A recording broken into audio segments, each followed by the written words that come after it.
Buenas, ¿qué tal? Em, la idea de la clase de hoy es tocar un tema que se mencionó en la clase pasada muy al pasar y que no tengo una intención de que veamos la parte de matemática en profundidad, sino que lo entendamos conceptualmente. Y este tema es el equilibrio químico. ¿Qué es el concepto del equilibrio químico? Bueno, tiene que ver con la forma en la cual se plantean y se desarrollan las reacciones químicas o los procesos químicos. Bien, supongamos que nosotros tenemos una reacción química que sea de este tipo,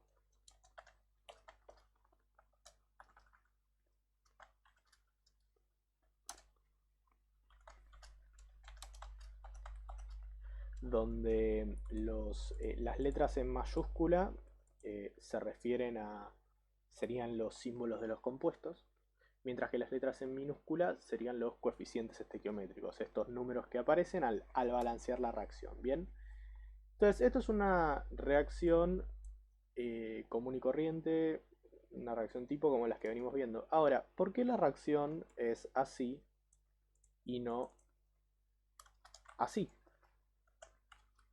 ¿Qué es lo que nos dice que la reacción va de acá para acá y no de acá para acá?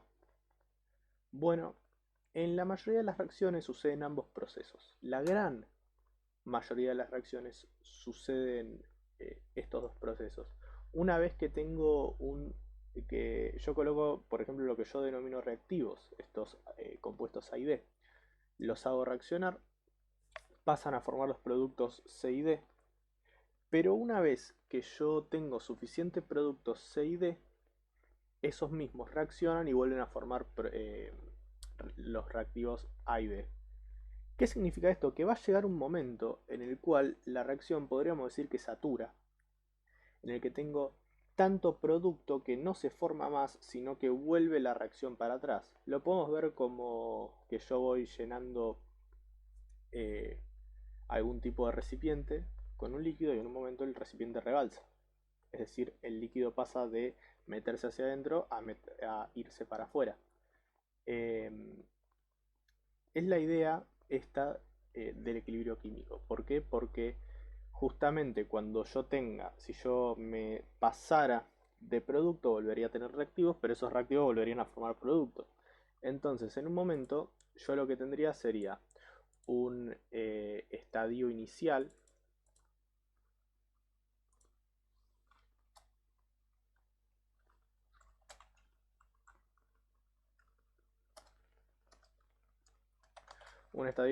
en el cual yo, por ejemplo, coloco cantidades X y X de ambos reactivos y acá no tengo absolutamente nada. Bien, esto es lo que trabajábamos ahora para las disociaciones, para lo que sea, ¿sí?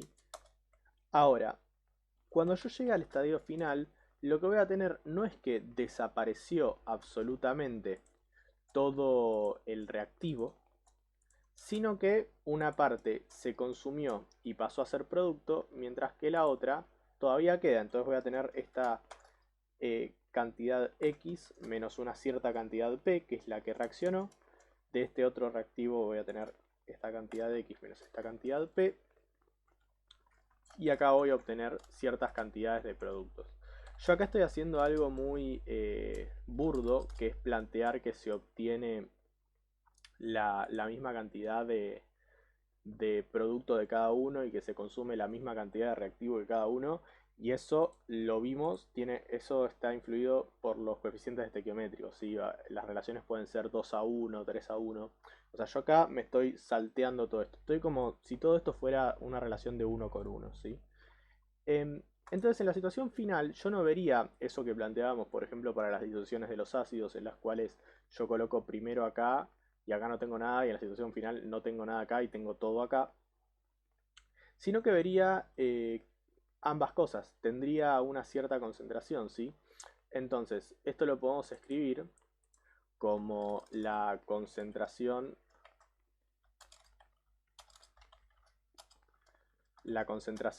de A.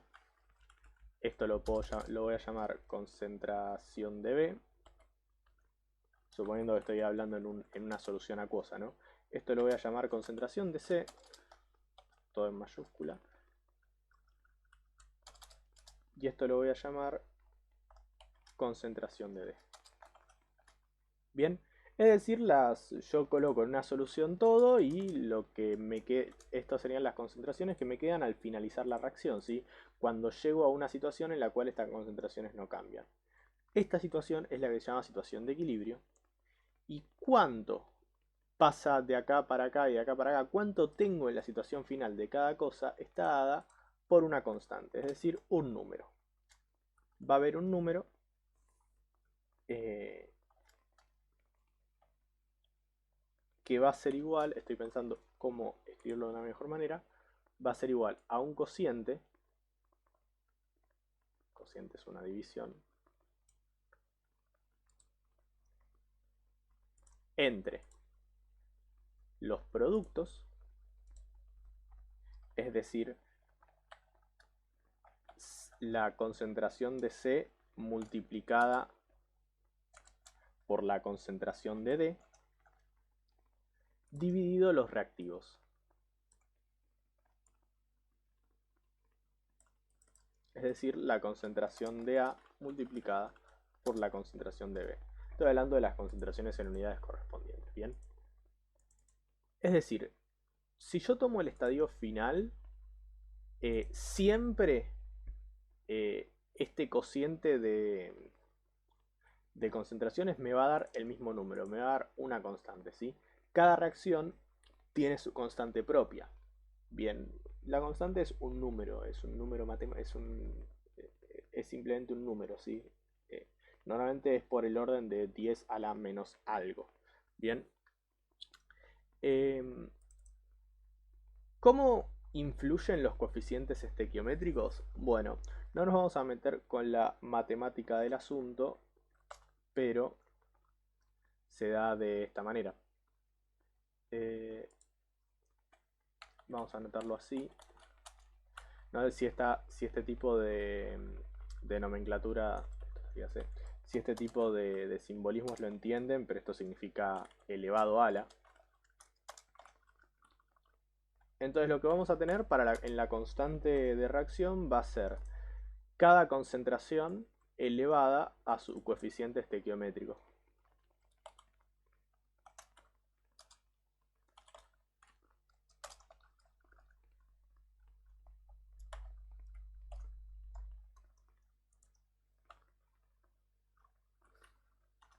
Bien, entonces esta es la idea base de un equilibrio químico y se simboliza con una doble flecha que lo podemos hacer directamente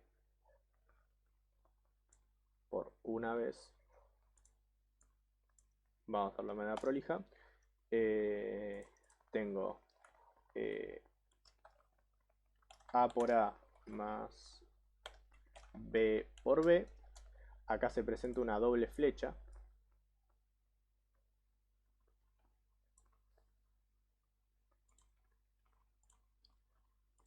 Una apuntando para un lado.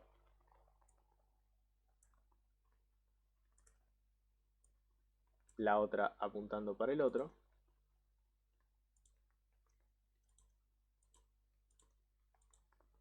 ¿Sí?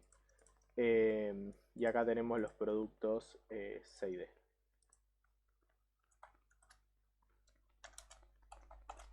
Bien, las reacciones que son en equilibrio se simbolizan con una doble flecha y este equilibrio está gobernado por esta constante. Es decir, la situación final de la reacción, después de que todo el proceso termine y las concentraciones no cambien más, que ese es el concepto de equilibrio, que las concentraciones no cambian más, van a responder un cierto número que se llama la constante de equilibrio. Esto significa que la reacción terminó en un sentido, digamos, químico, que se dejaron de romper enlaces de un lado y formar enlaces del otro. No. Es extraño de pensar, pero por más que yo llegue a una situación que desde el punto de vista macroscópico es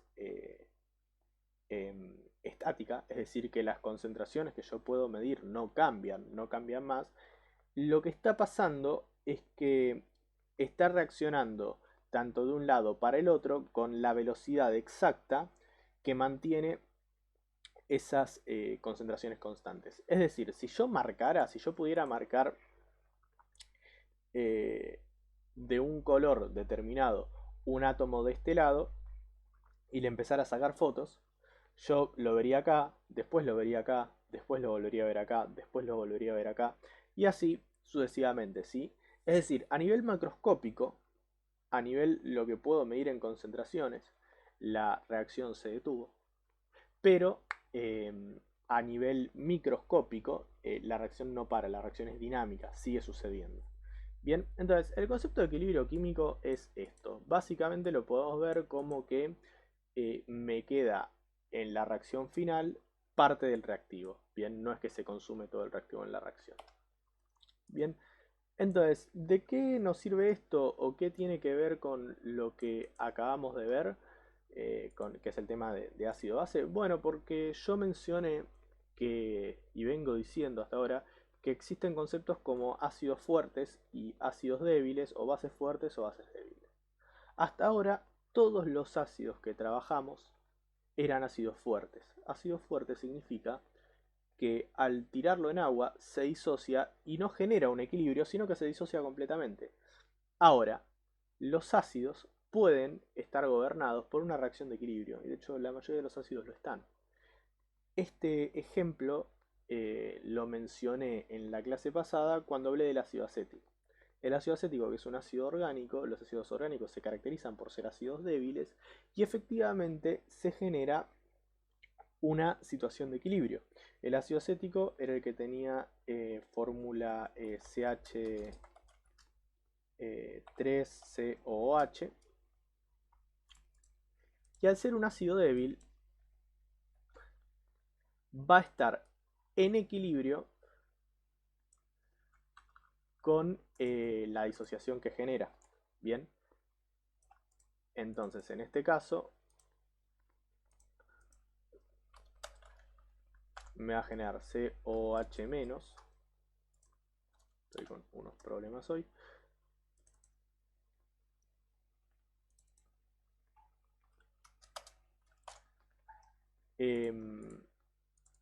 Más el protón H más, ¿bien? ¿Eso qué significa? Que cuando yo coloque una cierta cantidad F,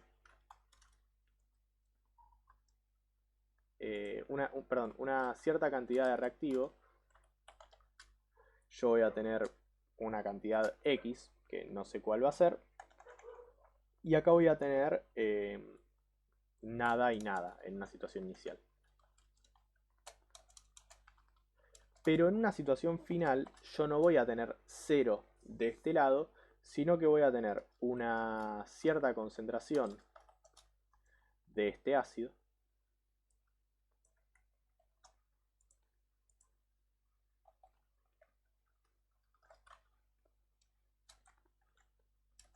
una cierta concentración de este anión y una cierta concentración de protones.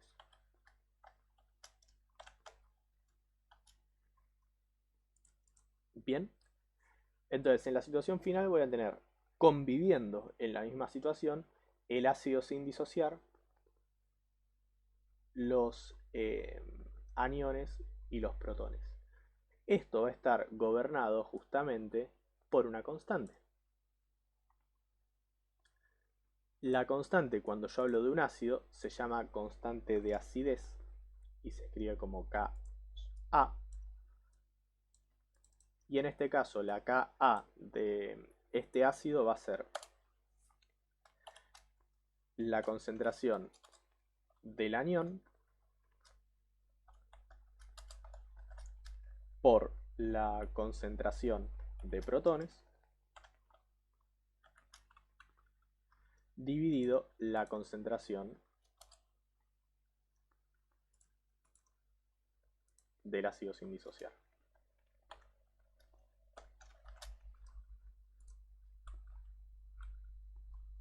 Esta es la idea del concepto de equilibrio de un ácido o equilibrio ácido-base, ¿sí? Todo esto, a ver, estamos hablando de una concentración final, eso tiene que quedar muy claro. Esta concentración que me quedó sin disociar no es la misma concentración que yo coloqué inicialmente. Claramente tiene que ser menos, ¿sí? Yo coloco una concentración inicialmente, coloco moles en una solución, en un solvente inicialmente. Tengo una concentración inicial. De esa concentración inicial se pasa a un estado de equilibrio donde la concentración de ácido sin disociar va a ser claramente menor a esa concentración inicial que yo había puesto, ¿sí? Esto tiene que quedar muy claro, ¿bien? Entonces, esto es lo que se conoce como constante de acidez, ¿bien?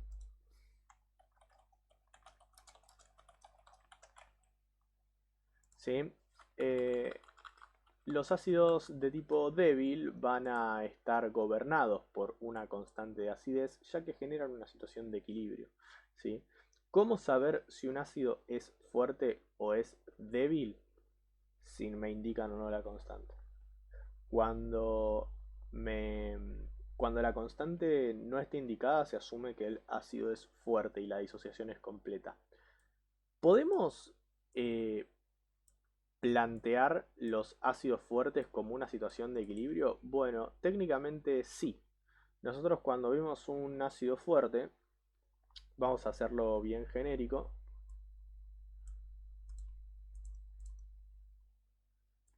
Eh, nosotros vimos como ácido genérico que esto es un HA y acá se me termina generando un A menos H más. Si esta es la idea de una disociación genérica del ácido, bien, y la constante de acidez de este proceso sería acá un A menos y acá el HA. Sí, hasta ahora no hice nada que no fuera cambiar la fórmula del ácido por un A genérico, ¿sí? Entonces, eh, ¿qué pasa cuando un ácido es fuerte? Bueno, cuando un ácido es fuerte, lo que sucede es que en la situación final yo no me encuentro con una concentración de ácido sin disociar, sino que puedo considerar que esa concentración tiende a cero. Entonces podemos considerar que los ácidos fuertes son ácidos cuya constante es extremadamente grande. ¿Sí? Donde este cociente tiende al infinito. No sé si ustedes vieron el concepto de límites, creo que sí, pero cuando yo en el denominador tengo algo que tiende a cero, el cociente tiende al infinito, ¿bien? Entonces, en un ácido fuerte, esta concentración tiende a cero, esto es un cero.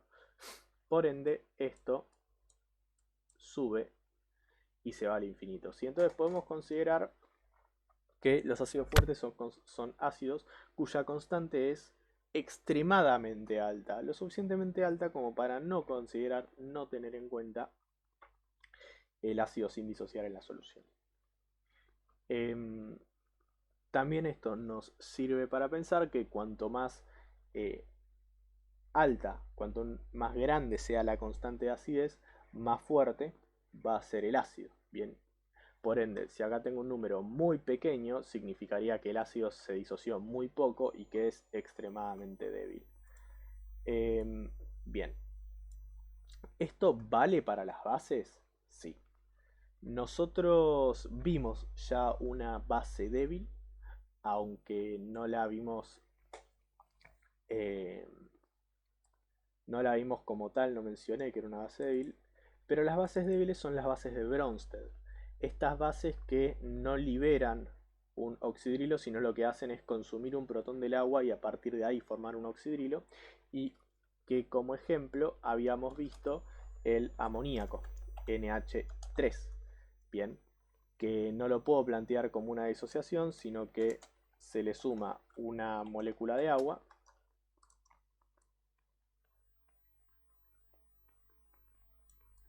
de esta manera, y lo que produce es el ion NH4+, es decir, es el amoníaco habiendo consumido un protón de esta molécula de agua, más una molécula de OH-, ¿sí? En este caso, en lugar de tener una constante Ka, voy a tener una constante que se va a llamar Kb, que va a ser la constante de basicidad. ¿sí? Y donde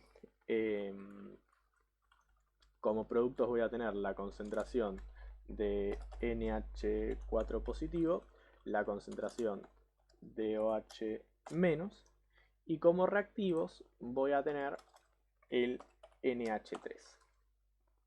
Y acá es donde les tiene que llamar la atención que yo no esté poniendo el agua dentro de la constante de basicidad.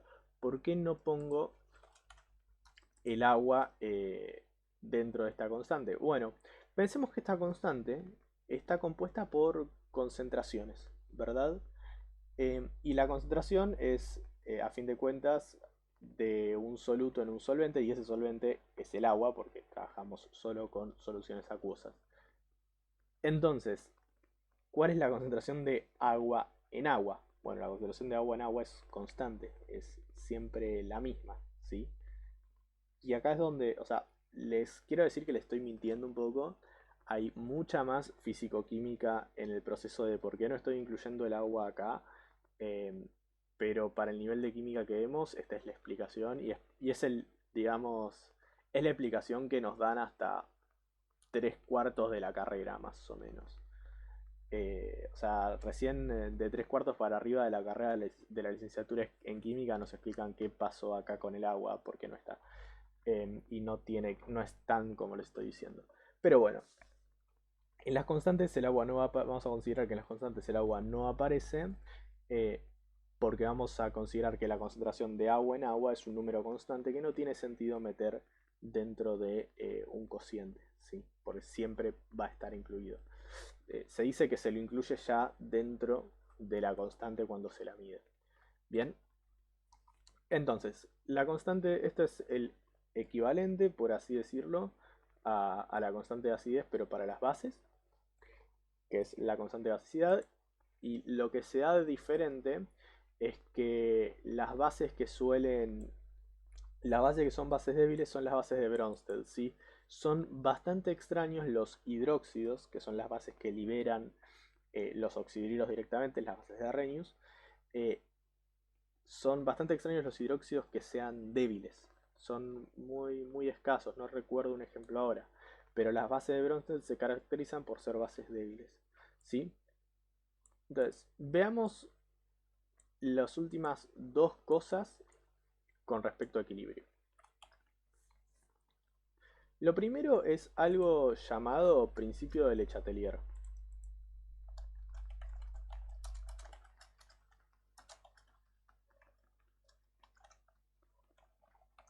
Bien, ¿qué es el principio de Le Chatelier? Es algo que es un principio bastante intuitivo, pero significa que, perdón, lo que plantea el principio de Le Chatelier es que todo sistema en equilibrio que es sometido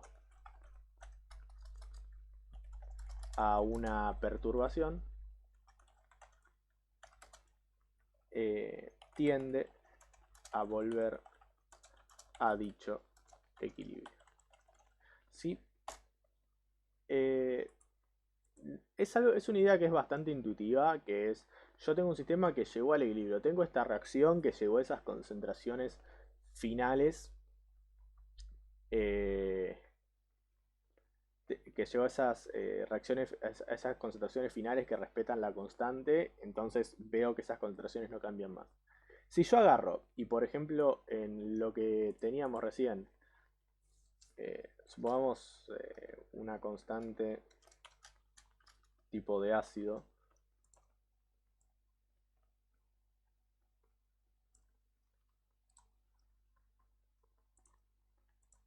no sé, de estas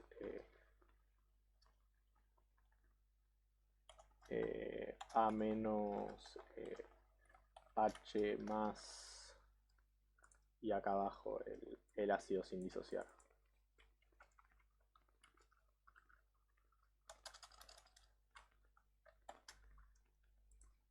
Bien, supongamos una constante de acidez normal, ¿sí? Supongamos que llego a la situación de equilibrio en la cual estas concentraciones no se mueven más. Bien, tengo un balde en el cual la disociación ya se produjo y me dio unas ciertas concentraciones. Ahora, agarro ese balde y le echo un montón de protones, o sea, una solución con un pH alto, una concentración de protones alta y se la tiro. ¿Qué va a pasar? Ya no estoy en la situación de equilibrio de recién, sino que cambié una de estas concentraciones. Por ende, las otras concentraciones se van a mover de manera tal que esta constante se siga respetando, ¿sí? Es decir, de manera tal de volver a una situación de equilibrio. Es una manera de decir, si vos tenés reactivos y productos, perdón, si vos tenés reactivos, los haces reaccionar, forman productos, y le volvés a agregar reactivos, la reacción va a volver a ocurrir. O sea, básicamente lo que está diciendo es eso. Entonces, una vez que yo llego a un equilibrio y yo a ese equilibrio le ejerzo un cambio, lo perturbo justamente, el sistema va a tratar de evolucionar de manera tal que se restablezca ese equilibrio. ¿Sí? Vamos a ponerlo un poco más correcto, en lugar de tiende a volver al equilibrio, es el sistema evoluciona. Todo sistema en equilibrio que es sometido a una perturbación evolucionará de manera tal que vuelva a una situación de equilibrio. ¿Sí? Nosotros estamos trabajando solo en el caso de las concentraciones, pero hay constantes para todo proceso físico-químico.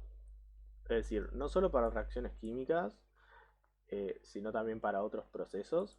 Y además, no solo funciona con concentraciones, porque imagínense si estas fueran especies gaseosas, ¿sí? Si estas fueran especies gaseosas, en lugar de las concentraciones, lo que tendría, supongamos este mismo ejemplo que tengo acá, lo que tendría sería las presiones de cada cosa. Bien, es decir, si estos fueran gases, yo debería usar las presiones en lugar de las concentraciones, bien. Y valdría absolutamente todo lo mismo. Nada, eso es una mención de qué sucede cuando yo tengo gases en lugar de, de solutos en una solución. Bien, esto es el principio del Chatelier. Entonces, cuando yo trato de perturbar un sistema, el sistema trata de volver al equilibrio. No hay mucho más que eso. Una aclaración es la cuestión de la temperatura. La cuestión de la temperatura no está incluida acá. ¿Por qué? Porque las constantes químicas se definen a una determinada temperatura, ¿sí? O sea, ustedes buscan las constantes de determinada reacción, por ejemplo, la constante de basicidad del amoníaco, que no me acuerdo cuánto es, eh, no recuerdo cuánto es, la verdad, no viene al caso, es un número por 10 a la menos 5, supongamos. Supongamos que es 1 por 10 a la menos 5, que no es, pero es 1 por 10 a la menos 5. Entonces, la constante de amoníaco es 1 por 10 a la menos 5. Ahora, esa sería la constante medida a una determinada temperatura. Por ejemplo, 25 grados. ¿Sí? Si, por ejemplo, yo me voy a 150 grados, ese número seguramente cambia.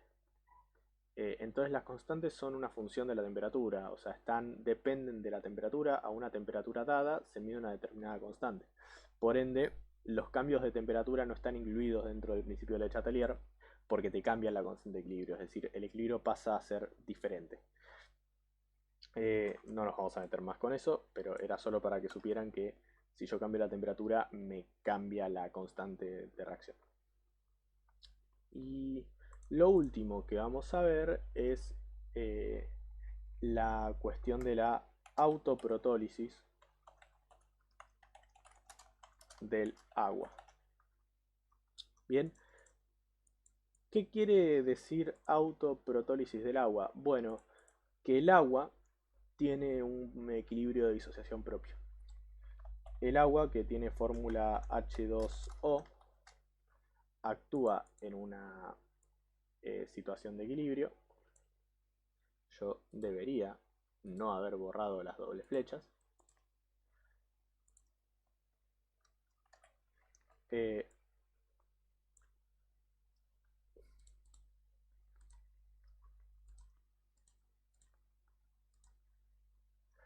el agua tiene un equilibrio propio de disociación en el cual se disocia en protones y oxidrilos, ¿sí? OH- más H+, ¿sí? Esta es la idea de la autoprotólisis del agua y obviamente como todo equilibrio está gobernado por una constante. Bien, esta constante se denomina Kw, Kwater, y es igual a la concentración de protones por la concentración de oxidrilos. Bien, que acá es donde está el tema de concentración de agua, ¿no? Porque técnicamente esto sería los productos dividido los reactivos, pero la concentración de agua en agua no la pongo, entonces esto nos quedaría dividido 1, ¿sí? Es decir, solo aparece el numerador. Y la Kwater a 25 grados, y normalmente, a no ser que no haya una temperatura muy diferente, no cambia, la Kwater vale 1 por 10 a la menos 14, ¿sí? Es decir, esta autoprotólisis es bastante pequeña, ¿sí?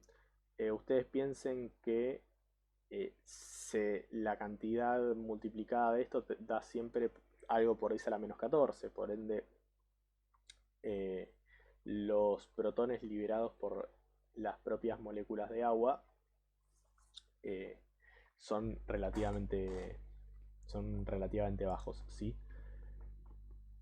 Bien, entonces el agua tiene este equilibrio de disociación. Y esto nos va a servir para lo siguiente. Vamos a plantear el siguiente problema, eh, que es calcular el pH de una solución de ácido clorhídrico 1 por 10 a la menos 8 molar, ¿sí? Es decir, una solución de ácido clorhídrico 1 por 10 a la menos 8 molar, el pH. Es un problema que parece sumamente sencillo, simplemente tenemos que considerar la disociación del ácido, o sea, si lo hacemos como lo hacemos siempre, planteamos la disociación del ácido, el ácido se disocia en el anión más los protones, y si yo tenía una situación inicial con 1 por 10 a la menos 8 de este lado, y acá nada y acá nada, voy a tener una situación final con nada acá y 1 por 10 a la menos 8 en cada una de estas cosas, de las cuales de estas cosas me importan los protones. Bien, ¿sí? Entonces, yo tengo 1 por 10 a la menos 8 de concentración de protones. Entonces, como yo ya sé que la concentración de protones es 1 por 10 a la menos 8, el pH, vamos a hacerlo así, el pH debería ser menos el logaritmo de esto, ¿sí? pH igual menos logaritmo de 1 por 10 a la menos 8, y al hacer esta cuenta hago menos el logaritmo de 1 por 10 a la menos 8 y me da un pH de 8, ¿sí? Y ustedes, yo les pongo este ejercicio acá, se los pongo en un examen, les pongo esta consigna, ustedes hacen este proceso de esta manera exactamente igual, me ponen este resultado y yo no solo les pongo mal el ejercicio, sino que les desapruebo el examen. ¿Por qué? Es una solución de ácido, ¿sí? Una solución de ácido clorhídrico. Me están diciendo que tiene un pH de 8. El pH de 8 es un pH básico, por encima de 7. Acá hay algo que no cuadra. Es decir, más allá están más cerca de no desaprobar si a ustedes me ponen no logro encontrar una respuesta porque esto no tiene sentido, que si me ponen esto como respuesta, ¿sí? O sea, errores de esta manera, errores de esta magnitud son importantes. Entonces tenemos que tratar de entender qué pasó acá.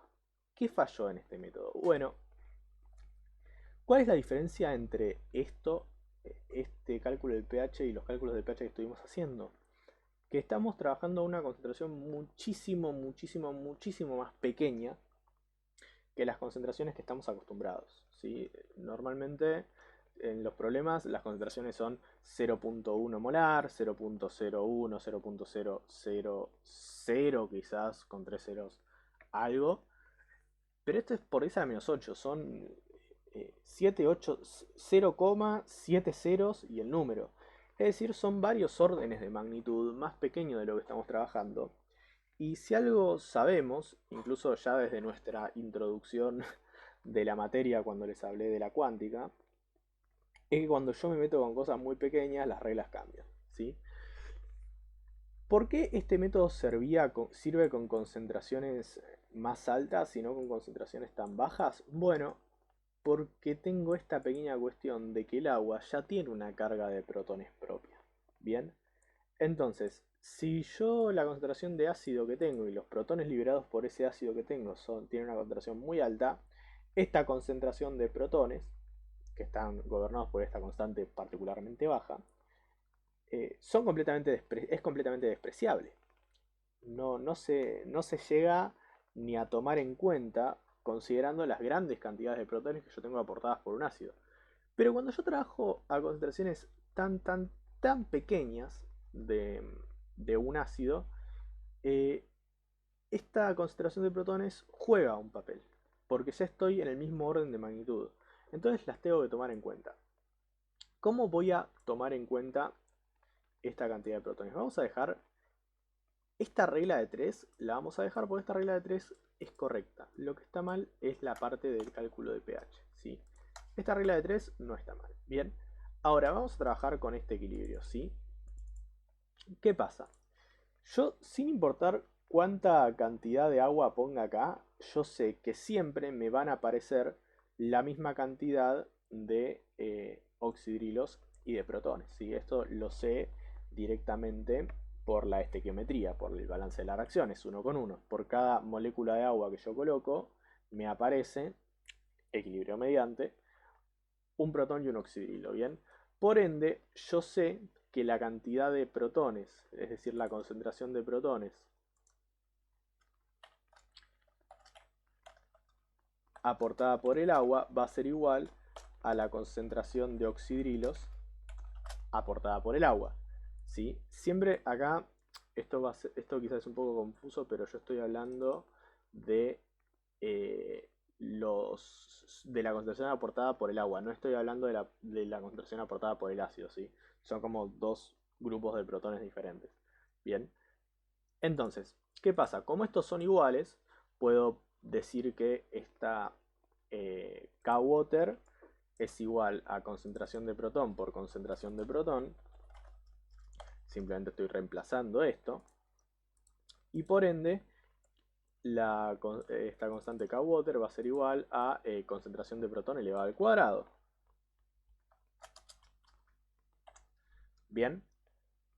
Si la concentración de protones, si la K-Water es 1 por 10 a la menos 14, haciendo la raíz cuadrada de eso, voy a tener que la concentración de protones es 1 por 10 a la menos 7. La concentración, la raíz cuadrada de 1 por 10 a la menos 14 es 1 por 10 a la menos 7. Bien, entonces tengo una cierta cantidad de protones que me aportó el agua, que es 1 por 10 a la menos 7, ¿sí? Una concentración en realidad. El agua me aporta una concentración de 1 por 10 a la menos 7, mientras que el ácido me aporta una concentración de 1 por 10 a la menos 8. Por ende, la concentración total de protones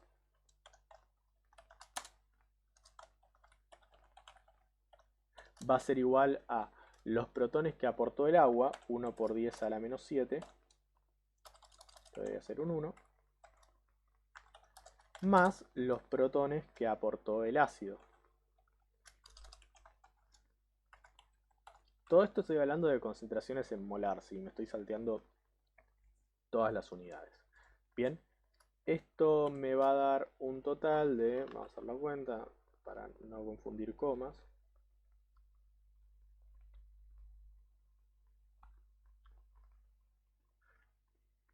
es 1,1 por 10 a la menos 7. ¿Sí? Esta es la concentración total de protones y esta es la que yo tengo que usar en mi cálculo de pH. Entonces, el pH va a ser igual a menos el logaritmo de 1,1 por 10 a la menos 7 y menos el logaritmo de este número nos da 6,96 de pH. Y esto es un resultado que tiene muchísimo sentido con el problema, porque es un pH ácido, muy poco ácido, pero ácido al fin.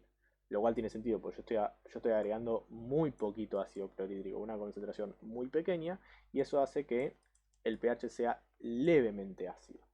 Bien, entonces, acá podemos ver también matemáticamente por qué cuando la concentración es más grande, como las concentraciones que estamos usando, por ejemplo cuando la concentración es 0,1 molar, no tiene sentido hacer todo este proceso. ¿Por qué?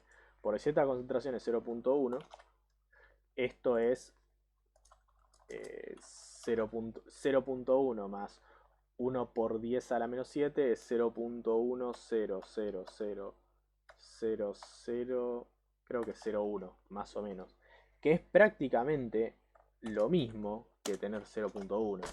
O sea, es aproximado, de manera aproximada, esto es completamente despreciable frente a eso.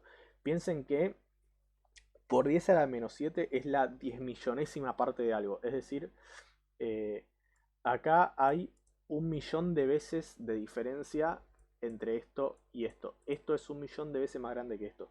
No tiene sentido. No lo consideramos. Es exactamente lo mismo. Bien, por eso, cuando las concentraciones son altas de esta manera, esta parte no se considera, o sea, nos ahorramos hacer todo esto.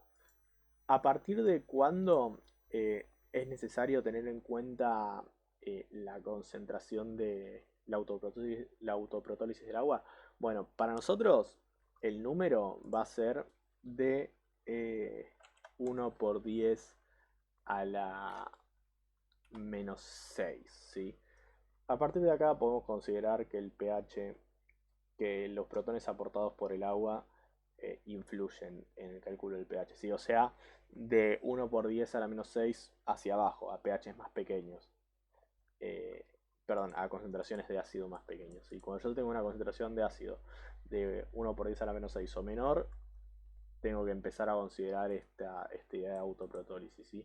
Pero lo importante también es darse cuenta que si yo agrego si yo estoy diciendo que tengo una solución de ácido, calculo el pH y me da un pH básico, es que algo tengo mal. Eso es lo principal que hay que darse cuenta. Bien, eso va a ser todo por hoy. Hasta la próxima.